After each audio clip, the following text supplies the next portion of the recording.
Hey guys, Total Control 871. I think this will be on the YouTube channel. It's just so confusing. I have no idea when the unlawful suspensions are over or anyway. Change of pace. Change of pace. Today we're going to be discussing, there you go, suicide prevention, although I suppose it's actually more of a moratorium.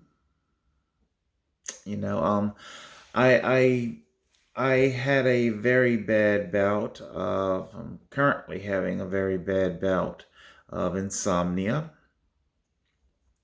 Insomnia is a really big precursor to a lot of suicides.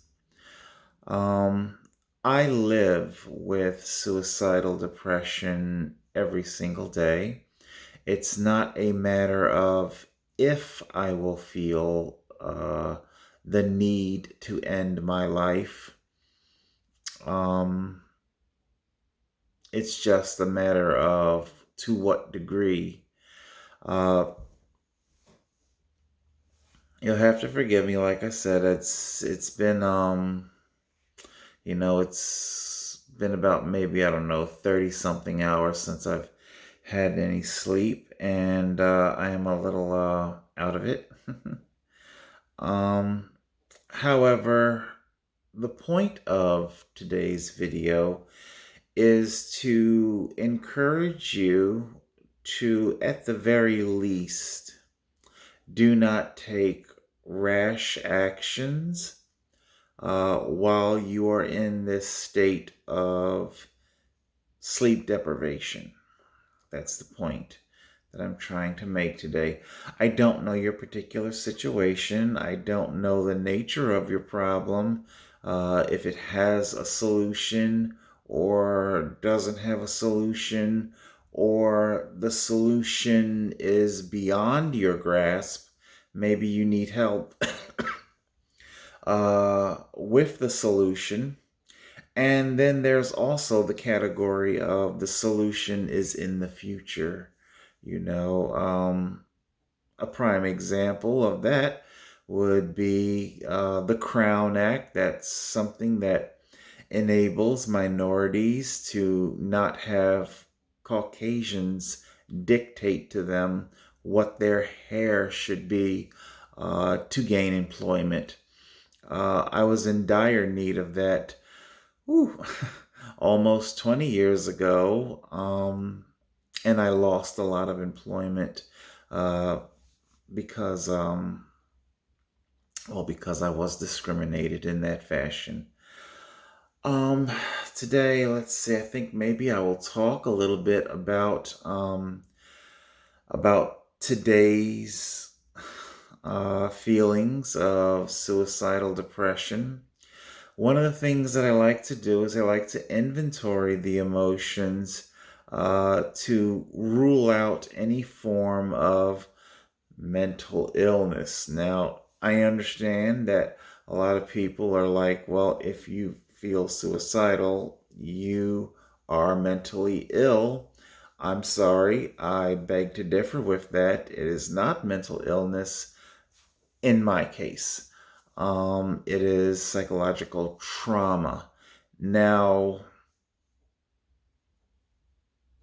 hold on, about to check myself here. Like I said, I'm doing self-assessments.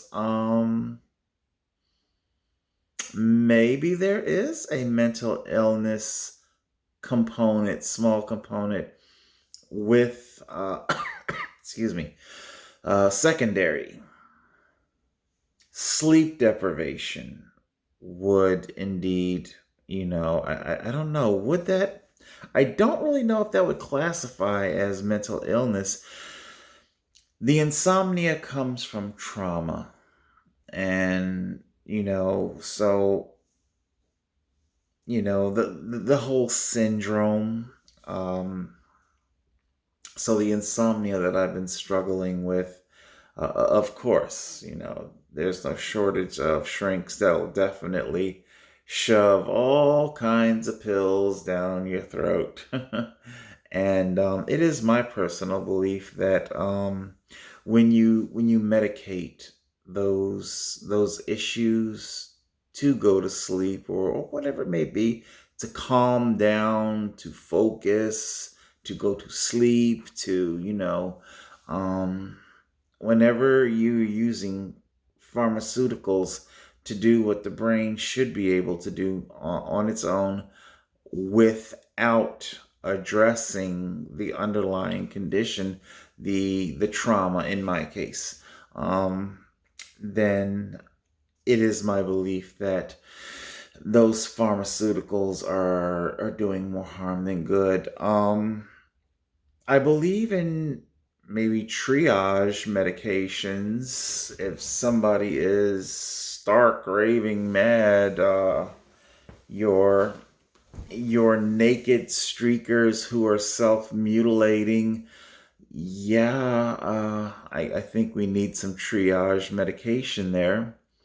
But a person like myself,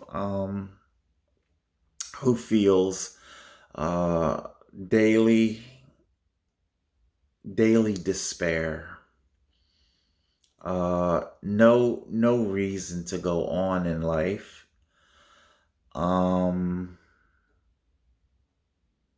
worthlessness, helplessness. I met my new social worker today, and she came with a trainee, and I needed help with getting trying to get a primary care physician, and of course, because of my disability, I can't self-harm.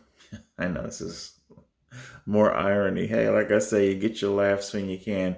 More irony. A video about suicidal depression, and one of my talking points is refusal to do self harm. Huh? Eh? Suicidal depression video, and I am refusing to do self harm with the fake pandemic by obstructing my airway. I've heard on more than one occasion, it seems to be one of the popular uh, counterpoints to anti-lockdown people like myself. One of the things they like to say is uh, asthmatics, excuse me, uh, such as they just make up shit. I think my such and such has asthma and they have to wear a mask and blah blah blah. Um, I'm sorry, I don't even understand the logic behind that statement. A person is an asthmatic, and it is, whatever this pandemic syndrome has altered your thinking in such a way where you now believe that it is in the best interest of an asthmatic to obstruct their airway. These masks of all sorts of I mean, hell, I don't know if I could, I think you can see it in sunlight. I think if I open up my window here just a little bit, but you guys, you guys can pretty much see them. See if we can see if our camera can. I don't think you can see it. This is kind of this is fresh out the laundry anyway, so I don't think it's but you know how when you pop fabric and it's like, dust particles, that's what you're inhaling, whether you're an asthmatic or not. You would have, when you, a sunbeam, because I'm trying to show like light coming through the window, and you see it, and just dust. dust that lingers, something that the pro lockdown people love to talk about. It lingers in the air. you know, um, Apparently you are of the mindset that asthmatics should be obstructing their airway with generic fabrics that they basically your throat becomes a lint trap, like your laundry dryer. It's a lint trap. I guess you believe that that's good for an asthmatic. I don't know. Um, yes, the pandemic is definitely playing a significant role in the increase. I'm 50 years old. Talk about your halfway point. You know, in the beginning, when I hit my 20s, and I spoke about it before, how I came to, father kicked me out. And I was thinking about this the other days in regards to father. Uh, it wasn't just simply kicked out, but just threw me away. He had this talk with me, and you'll have to excuse me if I've told you this before. I got, over 1,000 videos. I can't quite recall if I ever said it, but I'll keep it brief. Father sat me down, had this talk with me. I was 16, and he was telling me, no, in his southern drawl. You see now, Charles, you got. Anyway, he was telling me that all I have is 2 years left of protection. I didn't really, take in exactly what it was that he was saying, and I don't know, maybe it's for the best part, but I've never really had a close relationship with my father. I was very disconnected from the person, and what he was saying, it was not a hey son, let's get this future of yours together. It wasn't a joint venture. We can do this, we can make you a success. It wasn't that kind of a thing. It was just simply in the nature of like a traffic sign on the road that says, stop ahead, or jug handle ahead, or something like that. He was just basically communicating to me that I only have to care for you for another 2 years, just a heads up. And after that, I'm completely done with you. And that's exactly what happened. That predated the $150. Slapped it in my hand, $150. I hit the Greyhound, and here I was. And in those early years, when I was in my early 20s, you know when life went to shit, I was still young, and I could pick myself up and dust yourself off, and just, again and again and again, life just kicks you in the teeth again and again and again. And well, here I am at 50, and when I wake up in the morning, it's that's right, the clock isn't on the. I wonder, could I nope. Oh my goodness. Oh no, I screwed up the autofocus. Hold on. Okay, I think the autofocus is back. I went to drag and see if I could maybe show you the time. It's 12:30 in the afternoon. And like I said, it's been about 30 some hours since I've been to sleep, and it just goes like one moment I'll be nodding and ready to go to sleep, and like right now, it's, any sensation of sleep has gone away again. Um Although the head is still kind of fuzzy a little. Um you wake up Do you want to get kicked in the teeth today?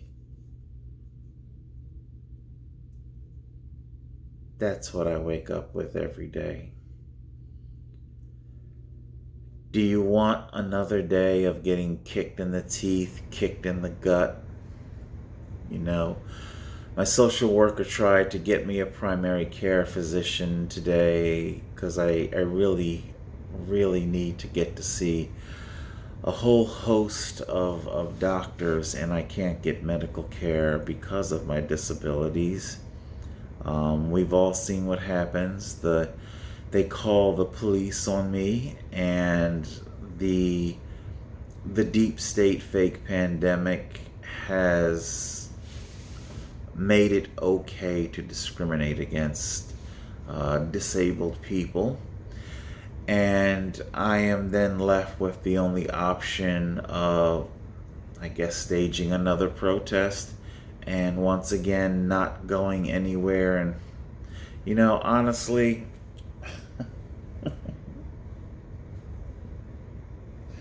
it's kind of like a fast food thing. Do you want to eat the food where you forcibly made them to cook it? Do you want to be cared by a physician that you had to, you occupied their lobby, forced them to? All of this for a fake pandemic.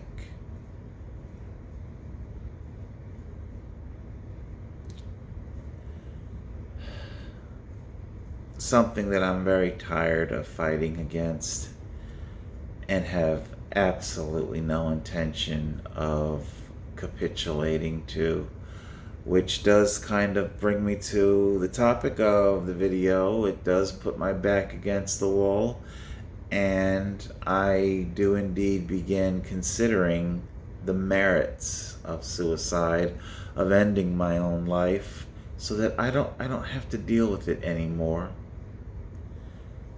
I don't have to wake up and contemplate how I'm going to get kicked in the teeth today, how I'm going to be discriminated against, how I have to get up and move around in this broke down body, and just pain and more pain and a lifetime of pain. And I was on the phone with a couple of prospective doctors, and one doctor was asking me, what's wrong, and the social worker had to chart my disabilities, and I really hate talking about my disabilities.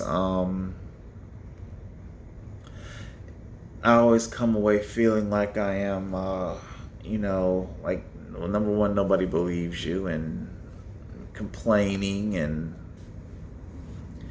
it's just more reason why I don't like dealing with, medical people.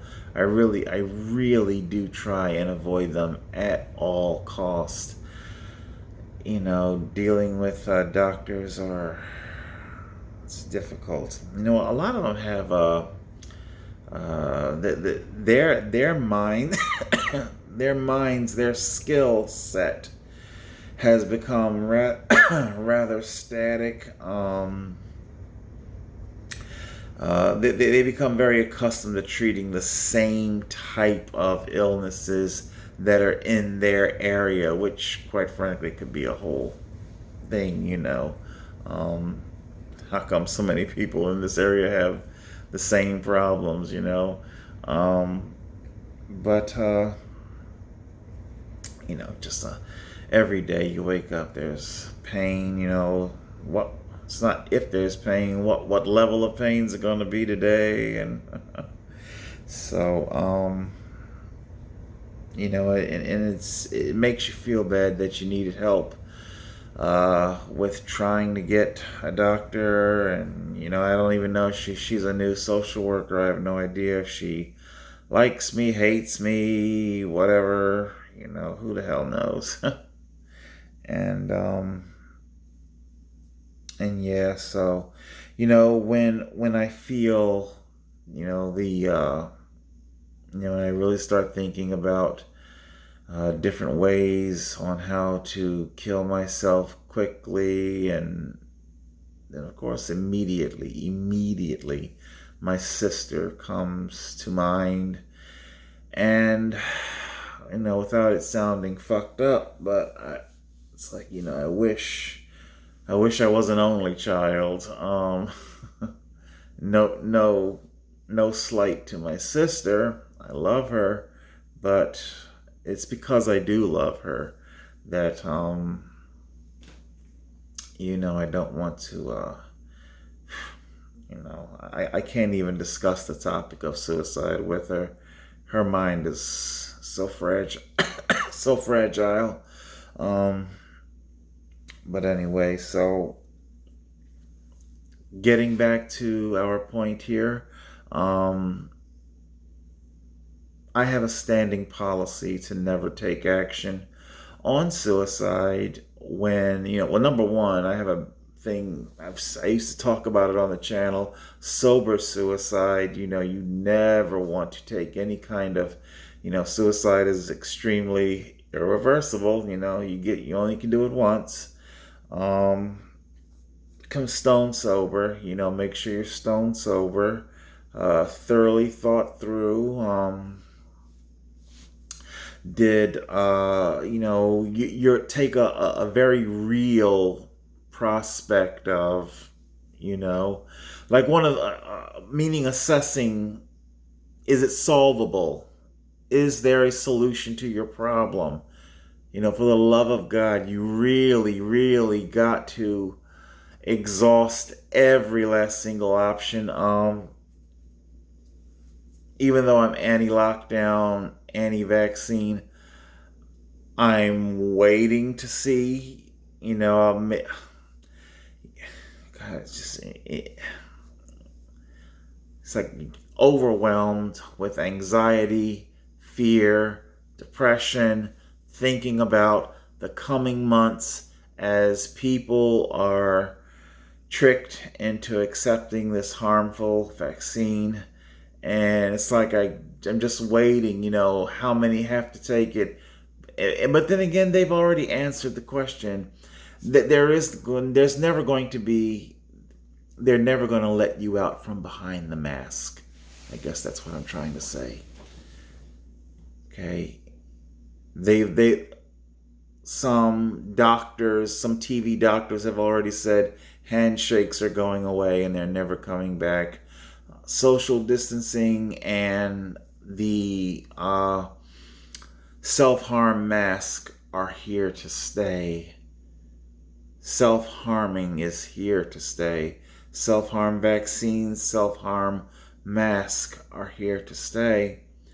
And when I think about that kind of dystopian future, it definitely fills me with the need to end my own life. It's because it's more than just a depression. It's a massive loss of quality of life that I don't think I want to live with, having lost so much quality to life.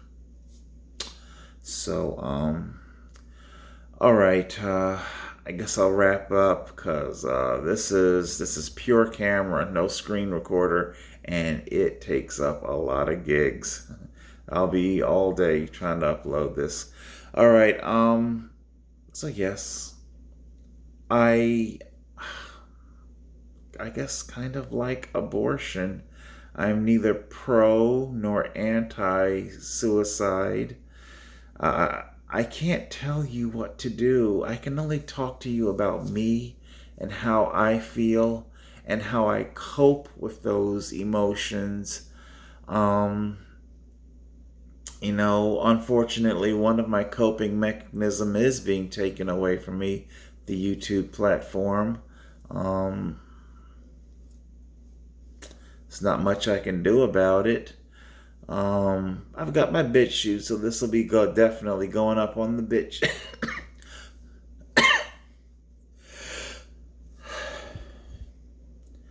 This will definitely be going up on the BitChute channel first, and I have no idea if the 2-week suspension is over yet or not.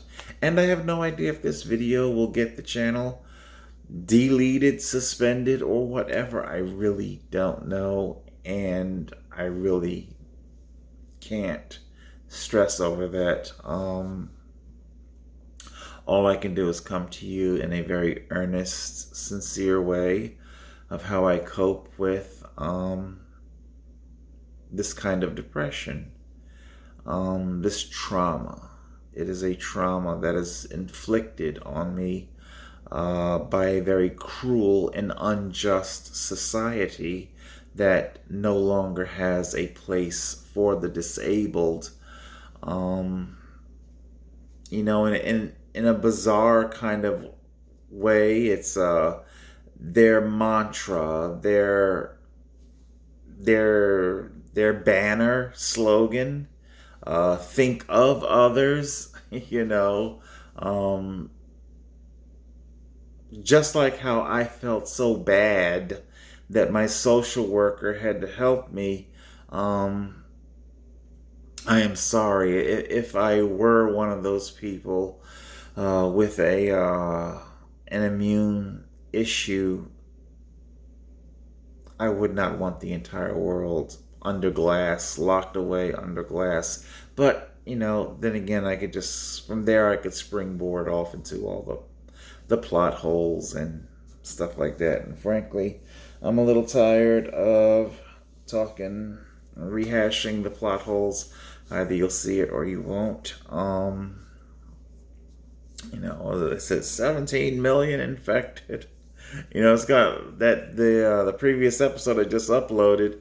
It's gonna be interesting. So they got themselves jammed themselves into a corner. So if you're infected, then you can't have a vaccine. And of course, we all know the only reason why they're testing positive is because they cycled the PCR beyond its recommended means. So they could then, you know, give the deep state signal to start cycling down the PCR test, okay, which would dramatically drop positives, you know. So then they got this catch-22 on their hands, you know. So all of a sudden the nation's positivity rate just plunges, you know. And then, well, I guess you have this painting it like a window of opportunity. What's Fauci gonna do? Okay, everybody, infections are down. Quick, go get your vaccine. But you know what? If all the positives are gone, then why do we need your vaccine? See the catch-22? The only way to make people eligible for your vaccine is for them to not be positive, asymptomatic positive, you know. And, you know, what are you going to do? You're going to, warp and change the rules of vaccination where, yep, you can be in the middle of you know, in other words, there's no way in the world you would give a chickenpox vaccination to a child in the middle of having chickenpox. It's crazy. So anyway, it's just kind of funny how I'm just waiting to see how they're going to wiggle their way out of that one. You know, how do you tell all these people who you've been driving it into their head that they're asymptomatic positive and that, trust me, you're positive, even when it's what they said now, even when you test negative, you're still positive because it could be a dormant positive, a type of dormant positive, whatever, you know. So with that kind of, wacko quackery. Literally, that is the definition of a medical quack. With that kind of quackery, either if you still believe, then there's nothing I can really say. There is nothing I can say to wake you up. Um, they say that about people in cults, that you really can't pull them away until they're ready to come away. So, and many don't. So, all right. So I'm gonna see if I can get some shut eye. Get some shut eye. Um, and I'm going to be doing a follow up to this. So the purpose of this is for people who may be contemplating suicide. I am a person who also contemplates suicide. And I am sharing with you while I am, in real time, struggling with wanting to kill myself right now, today. Um, and how I am not going to do that, because I do understand that I am sleep deprivation, and that clouds my judgment. So I take no permanent action while my judgment is clouded with no alcohol. I don't do drugs at all, but no alcohol, no impairments, and no sleep deprivation. Make sure that you know what little I got is functioning on all cylinders. Okay. Oh my God, 32 minutes. This thing's gonna take forever to upload. uh, so here's to forever. Total Control 871.